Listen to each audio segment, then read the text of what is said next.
اور لداخ میں اردو کی موجودہ صورتحال اور امکانات کے حوالے سے اپنے خیالات کا اظہار کریں۔ شکریہ۔ صفحہ صدارت میں تشریف فرما حضرات کی اجازت سے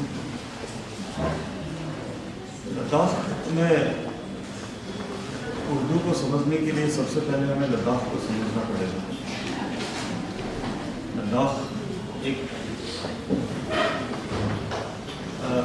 ایسی جگہ ہے، ایسا نہیں ہے کہ جہاں اردو نہیں ہوئی، لداخ میں اردو کبھی نہیں ہو، ایسا بھی نہیں ہے۔ لداخ میں اردو ڈوگرا راج میں یا اس سے پہلے بہت اچھی بولی جاتی تھی، لکھی جاتی تھی۔ مجھے بھی یاد ہے جب میں اسکول میں پڑھتا تھا، کوئی 79 80 81 ہمارے اسکول میں اردو ہی پڑھائی جاتی تھی۔ میتھمیٹکس، سائنس، سوشل سائنس، ہر ایک چیز اردو میں ہی ہوا کرتی تھی 5ویں جماعت تک، میرے خیال سے 5ویں جماعت تک ہوا کرتی تھی۔ بیچ میں ایک دور آیا جہاں پہ اس کے ریزن خیر کوئی سمجھ نہیں پا رہا کہ اردو غائب کیوں ہونے لگی۔ اردو کے چاہنے والے اتنے ہی ہیں، اتنی ہی شدت سے لوگ اسے چاہتے ہیں، لیکن اردو پریکٹیکلی غائب ہوتی ہے۔ زبان میں تو خیر اور بھی چل رہی ہے۔ اب اس کو وہاں کے مذہب سے جوڑ کے بھی دیکھ سکتے ہیں، اس سے بھی میرے خیال سے کوئی فرق نہیں پڑا ہے۔ اس پہ مذہب میں دیکھیں تو لگ بھگ 50-50 وہاں پہ مسلمان اور بودھ ہیں، تو مذہب کا بھی اس پہ میرے خیال سے کوئی اثر نہیں پڑا ہے۔ لداخ میں اب ہم ابھی تک جو ہوا ہے اس پہ تو ہم بحث کرتے رہ سکتے ہیں، جتنا چاہیں بحث کریں، لیکن اب آگے کیا کریں اس پہ ہمیں سوچنا پڑے گا۔ اردو کے لیے اگر ہم سب مل کے کام کریں، میں نے کوشش کی ہے وہاں پہ، ابھی ریسنٹلی ہم نے ایک آل انڈیا اردو سیمینار کیا تھا، تو میں چاہتا ہوں کہ اردو کے حوالے سے اگر ایسے ہی چھوٹے پروگرامس ہوں یا کوئی ایسی چیز جسے کہ ہم اسکولی لیول پہ انٹروڈیوس کرا سکیں، جس سے لوگوں میں جو اردو کا چسکا ختم ہوا ہے وہ پھر سے جاگ جائے۔ تو ایسے کام کرنے کے لیے مجھے آپ لوگوں کی مدد کی ضرورت ہے کہ آپ لوگ مجھے سمجھائیں کہ کیا کر سکتے ہیں، کیونکہ ایک اکیلا دماغ زیادہ سوچ نہیں پاتا۔ اس میں اگر ہم مشترکہ اسٹیپ لیں تو میرے خیال سے ہم آگے بڑھ پائیں گے۔ ابھی تک اردو کے لیے وہاں پہ کام کرنے والے بہت سارے لوگ ہیں، جن میں سے میں نام اگر گننا چاہوں، سر فہرست میرے خیال سے عبدالغنی شیخ صاحب، جن کو سب لوگ جانتے ہیں میرے خیال سے، ہسٹورین تھے، کرٹک بھی تھے، بہت اچھے تھے۔ ابھی کرگل سائڈ میں بہت سارے رائٹرس ہیں، پرانے بھی رائٹرس ہیں، ابھی نئے بھی ہیں اردو میں لکھنے والے۔ ابھی اسٹیٹ ایوارڈ بھی ملا ہے خواجہ اسفندیار خان صاحب کو، اور گویا ان کو ایوارڈ انگلش پہ ملا ہے، لیکن ان کی اردو کا بھی کام کیا انہوں نے کافی۔ اردو کے ریوائول کے لیے ہم جب تک ان کو اپروچ نہیں کریں اور ان سے ہم استفادہ نہ لیں، میرے خیال سے تب تک ہم اردو کے لیے وہاں کچھ نہیں کر پائیں گے۔ باقی مجھے آپ سب سے اتنی امید تھی، میرے خیال سے اس سے کچھ زیادہ ہی ملا ہے آپ لوگوں سے، آپ لوگوں کی محبتیں ہیں، اور مجھے پوری امید ہے کہ جو لداخ کے لیے ہم کام کر رہے ہیں اس میں ہم سب کو کامیابی ملے گی۔ میں آپ سب کا تہہ دل سے شکریہ ادا کرنا چاہتا ہوں مجھے اسٹیج فراہم کرنے کے لیے، بہت بہت شکریہ۔